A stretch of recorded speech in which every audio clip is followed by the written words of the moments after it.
been saying this for a while now, given the financial information and updates that we have pulled together. If you can watch those on our YouTube channel, we have them clipped up. The Q4 financial results, the full year fiscal for 2025 for Manchester United. And it wasn't a great picture. So Sir Jim's been in situ for about 18 months, a little more than that.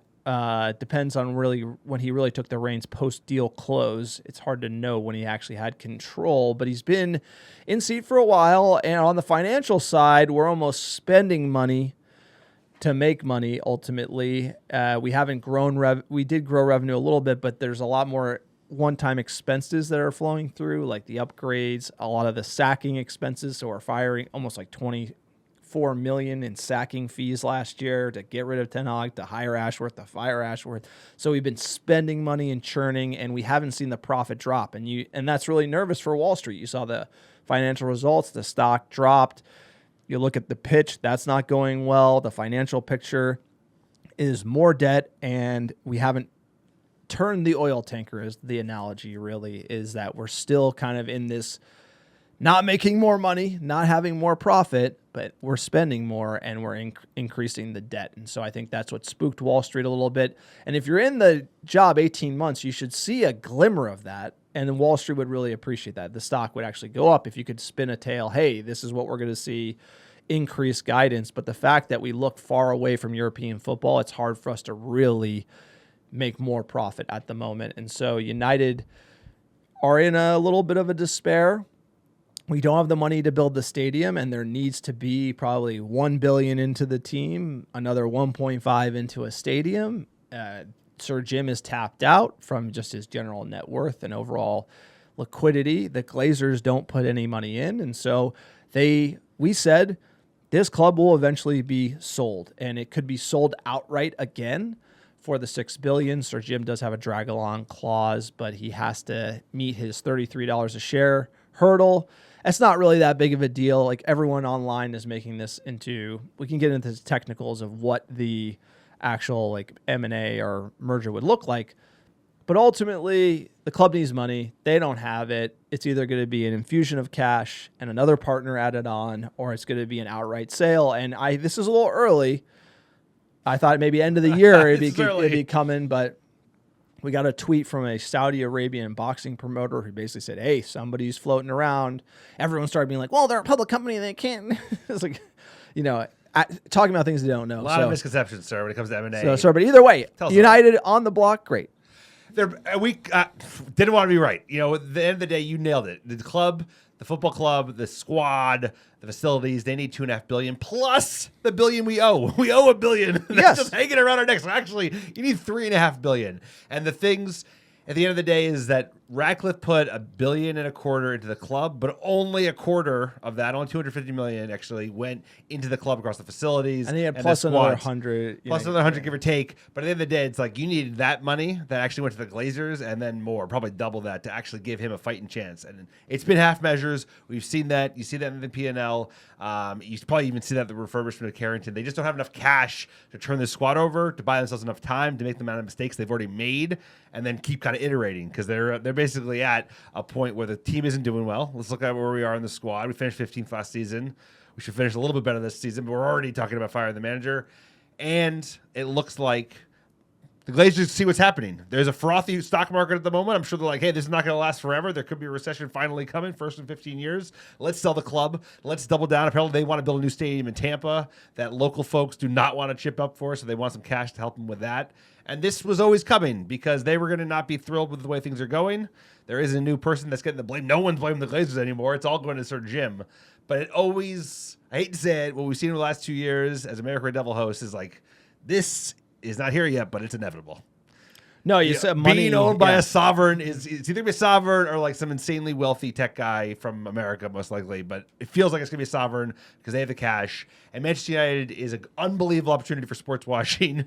What a brand. And they will go into it and throw real cash behind it in a way that United actually needs.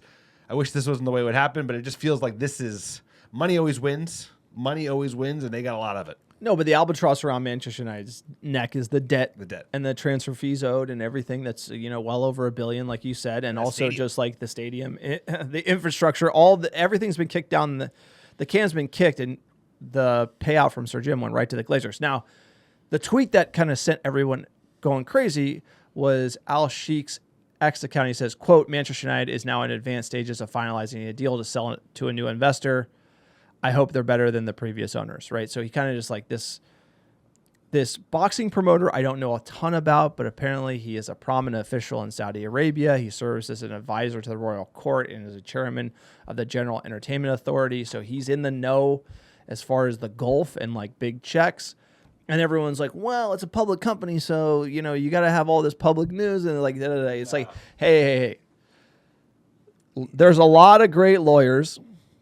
They're paid a lot of money, and a lot of savvy bankers that understand how this works. So what happened with the deal, what I am going to assume happened, is that Sir Jim is like, sign this deal with the Glazers, and they're like, hey, they're going to take a little off the table and let this guy run it. And then at a certain point, the exclusive, they couldn't sell the club for basically a year. I don't have the exact details, but it was basically like they couldn't do anything for a year. Jim had to basically get time. Free reign. That year is expired. Now he has a way to block the sale at a certain valuation. And so the Glazers have full control of the club. They've always had full control. It was just this little agreement. And you don't have to make a public announcement unless there's an offer. And by the way, you can talk and it's not an offer. You can have lawyers draft up terms, and it's not an offer.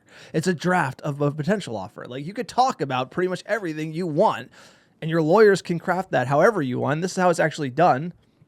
Now, his term about, like, advanced stage, now I'm going to discount that. I'm going to say, hey, advanced stage would be like, there's a term sheet. That does need to be public. Like, an offer for the club has to be tendered to the stockholders, but nobody would do that. They would be talking. So, after the Ratcliffe year expired, the bankers, I forget who the Glazers used. If it was a Rain Group, maybe. Rain Group. They probably contacted all the guys who were kind of interested in United. Hey, what's the temperature? You still interested? You're not. So the Glazers are just kind of calling people, just checking it out, and I'm sure one of them hit. And that's kind of where we're at. And like that's probably the right stage, which is like there isn't an offer, but somebody's interested, and somebody's interested around $33 a share. And the whole like people on the internet getting all in a fuss of like, well, Sir Jim can block the sale at $33 a share. Guess what? He has zero leverage, because at the end of the day, if someone's going to write a $5.5 billion check or a $5.25 billion check, and he's looking at that, or owning a share of a club bringing out money, he'll have no leverage, and he's going to waive it. So at the end of the day, like, he is a minority guy. The Glazers are in the seat. And if someone's going to pay straight up cash homie, he's going to be dealt with. It will be like they'll deal with the Glazers, and then they'll get to Jim and be like, hey, Jim, it's not going to be 33, but we'll work it in this way, and then maybe pay you down the line or give you profit share to get you whole. Like, that will be worked out. So Sir Jim is not a blocker like everyone's making it out to be on the internet, because that's just, everything's negotiable. And the Glazers are in the control seat. And if Sir Jim is going to get paid straight cash, he's going to go along with whatever deal they do. And so that's why, like, I think the things people are focusing online around the public company and the announcement, as well as the drag-along rights that Sir Jim has, I think that's not as big of a deal. Like, if there's a deal to be done and somebody wants to pay in the region of $5 billion for Manchester United, they're going to figure out a way to do it. The Glazers are going to be the ones to make that call. And the reason why the deal gets done is because they want to sell the club. It has nothing to do with Sir Jim.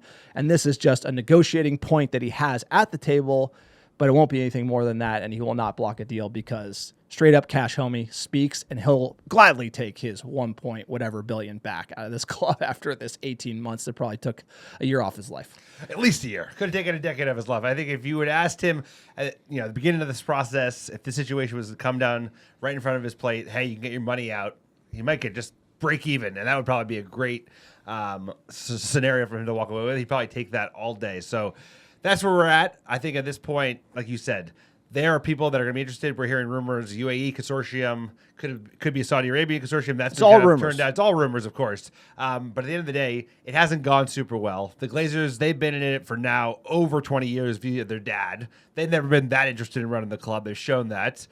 Ratcliffe, he threw himself in there and he got torn to shreds, made mistakes left, right, and center, exposed himself to the English public, and just like absolutely probably torpedoes his reputation. He was just chilling in Monaco, having a good time, and now he's like enemy number one in the north. And I bet he would like to just take his money and run away, because at the end of the day, this is a project that's going to take lots of money and lots of time. And that's not a thing he has very much. Well, he would look at how's the last 18 months gone? Not How great. is where all my money's gone? And all then be gone. like, I'll get it back. And like, that's the conversation. And this is all hypotheticals. I'm just giving you kind of my gut on like probably what happened. There also could be an investor who's interested in backing the infrastructure or putting another £1 billion. It could be another, like, they come in at a different valuation, inject $2.5 billion. They own a certain percentage. Then you have multi-consortium. Like, it could get get more complicated. I think as fans, it'd be easier to just have a straight up sell, get rid of all the debt, and have someone committed to building Manchester United anew. And so we'll keep you posted. But this is all just rumors and speculation. But I think there's something there, given the financial results and the incentives at play, that like United might get dealt. And I think we know what type of owner it would be going to.